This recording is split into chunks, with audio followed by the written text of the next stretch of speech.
Hi, it's Steve. Today we'd like to show you how to change the idler wheel on your dryer. It's a really easy repair. Let me show you how we do it. Now before we begin this repair, the first thing we'll need to do is to disconnect power to the dryer. So either locate the electrical panel, turn off the appropriate breaker, or remove the appropriate fuses, or pull the dryer far enough forward that you can unplug it. We'll also need to pull that dryer out somewhat so that we can lift the main top to access these components. Now with the dryer pulled slightly forward, our next step will be to raise the main top so that we can access these components. Now what you'll want to do is make yourself up some type of a lanyard to support that main top while you're doing your repair. So either use a small piece of light duty chain or some heavy cord. Next we'll take a thin putty knife. We'll come in that gap between the main top and the front panel. Locate the spring clip that secures that. You'll feel the resistance of that spring clip, so just depress it, lift up on the top, and then just hold that up there for now. We'll do the same on the opposite side.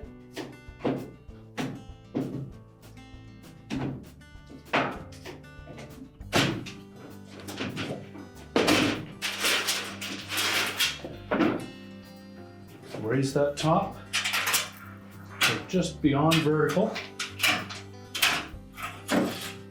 The hinges won't support that by itself, so you'll need to use a lanyard.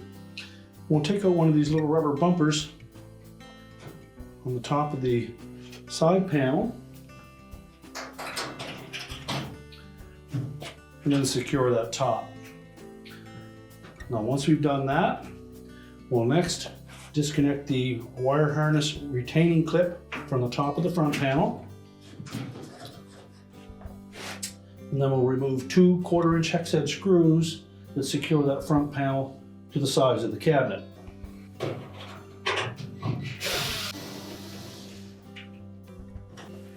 Then we'll tilt that front panel just slightly forward. We can access that door switch at this point. We're simply going to lift that away from the bracket that secures it to the front panel.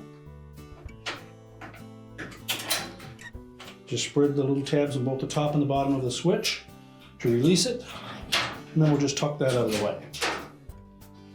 We can then lower that front panel, and then we'll lift it off of the 2 hooks that secure it to the base frame. And we're just going to set that aside and then go do our repair. Now with the front panel removed, our next step will be to get that drum out of the way. And to do so, we'll need to release the belt from the idler and motor pulleys. So we're going to reach in on the right-hand side here. So you locate the belt, and then the idler pulley, and right below it will be the motor pulley. So if we pull that idler towards the right, release the tension on the belt.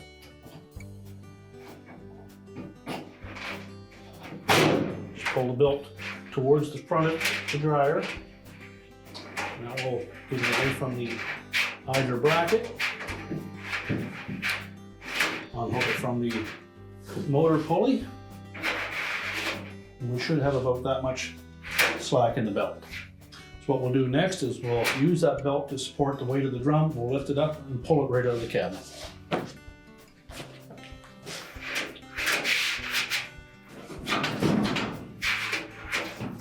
There'll be a little bit of resistance where the drum sits on the rear drum rollers.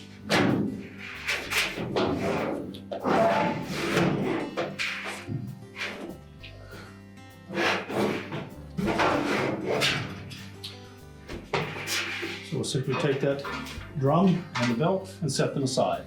Now with the drum out of the way, we have access to that idler pulley. And there's a cap nut that holds that pulley onto that shaft, and it's pressed into place and it's on there quite tight.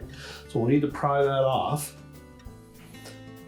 So using either a flat blade screwdriver, or you may even try a pair of channel locks, we'll go in between that cap nut and the pulley and try to pry that off. Now if you have difficulty prying that off with the idler arm in place, you can remove that whole assembly. Simply disconnect the spring from the base. So just grab the end of it with a pair of needle nose pliers and pull it out of the slot. And then you can pull that bracket straight back and lift the assembly out. Now once you get that out far enough, you may be able to get a pair of needle nose pliers in behind it so that you can pry from two sides at the same time.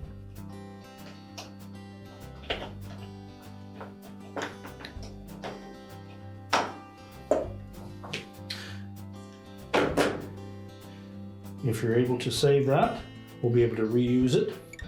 There are a couple little sharp metal clips opposing each other.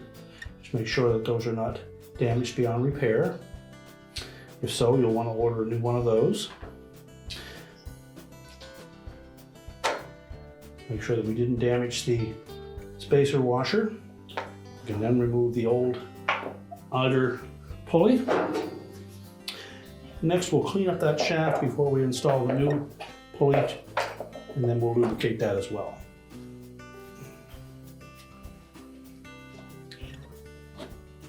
And we'll put a couple of drops of oil on that shaft.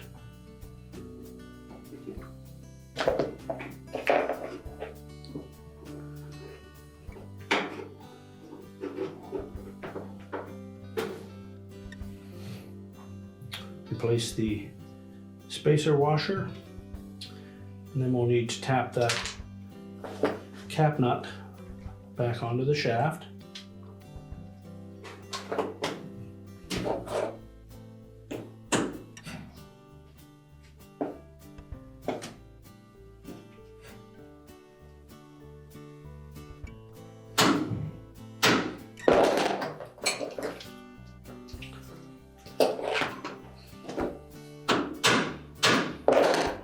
Make sure that's on nice and tight. We'll then line up that lower portion of the shaft with a receptacle on the back of that housing. We'll give you a view of that. Once that's put into position, we'll then hook the lower hook on that spring into the hole in the base frame. We'll then make sure that we have that Idler arm inserted into the back of the housing if it came out.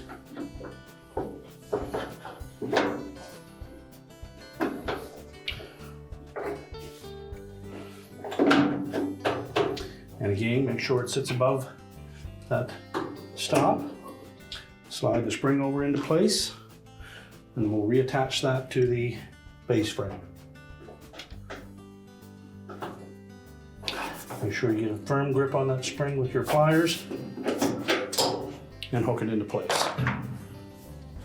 So then we want to make sure that that Idler bracket is sitting above the metal stop on the back of that motor support frame, and there's lots of spring tension on it. Now we're ready to put the drum back in. Now when placing the drum back in the dryer, we want to make sure that this lip at the rear captures both rear drum rollers. So supporting the weight of the drum with the belt, fit it between the sides of the cabinet. You may need to spread those just slightly.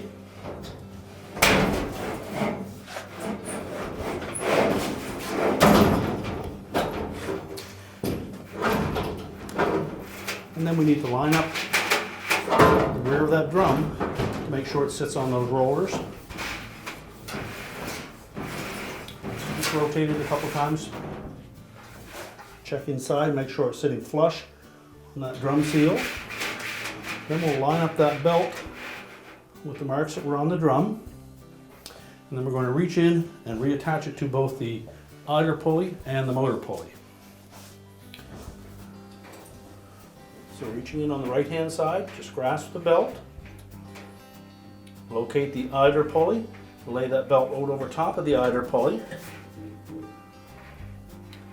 and pull it in underneath towards the right, and then push that Idler pulley to the right to take the tension off the belt, and wrap the belt around the motor pulley at the same time.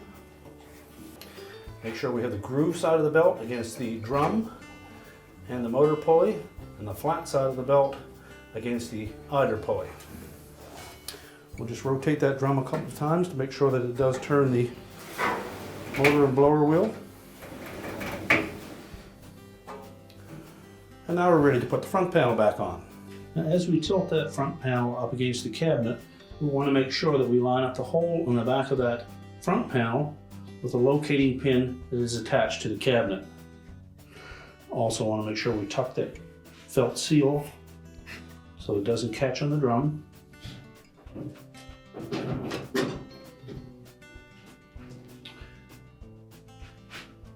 And once it's in place, we'll install one of the mounting screws, and we'll do it on the opposite side that the switch is on. That'll hold the front panel in place. We'll go to the opposite side. Again, we'll need to make sure that we line up that locating pin with the hole in the cabinet. But before we press it up against the cabinet, we're going to take that switch and locate it in that spring bracket on the front panel. Now, the easiest way to mount that is to open the door completely, and that will allow you to be able to manipulate that spring clip.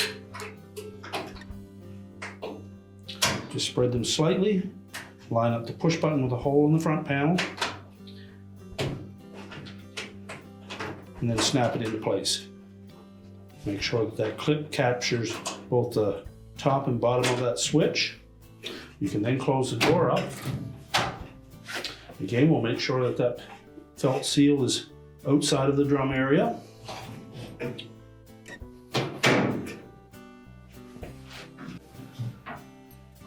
And then we'll reattach the second mounting screw.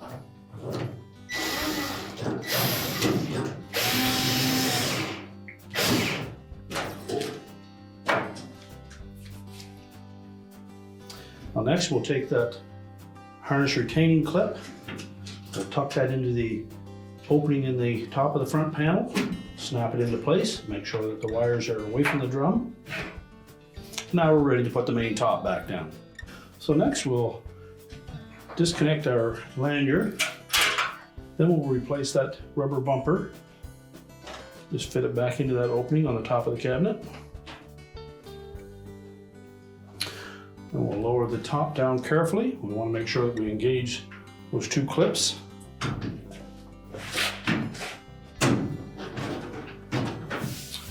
Now we're ready to push the dryer back into position. With the dryer back in place, we're now ready to reconnect the power, and your repair is complete.